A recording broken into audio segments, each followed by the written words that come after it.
C. Joseph Vijay எனும் நான்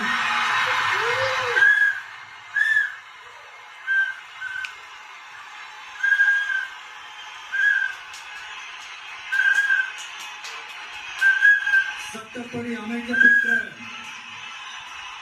இந்திய அரசியல் அமைப்பின்பால் உண்மையான நம்பிக்கையும் மாறா பற்றுதல் என்றும் இந்திய நாட்டின் ஒப்பில்லாத முழு முதல் ஆட்சியையும் ஒருமையையும் நிலை நிறுத்துவேன் என்றும் தமிழ்நாட்டு அரசின் முதலமைச்சராக உண்மையாகவும் உளச்சான்றின்படியும்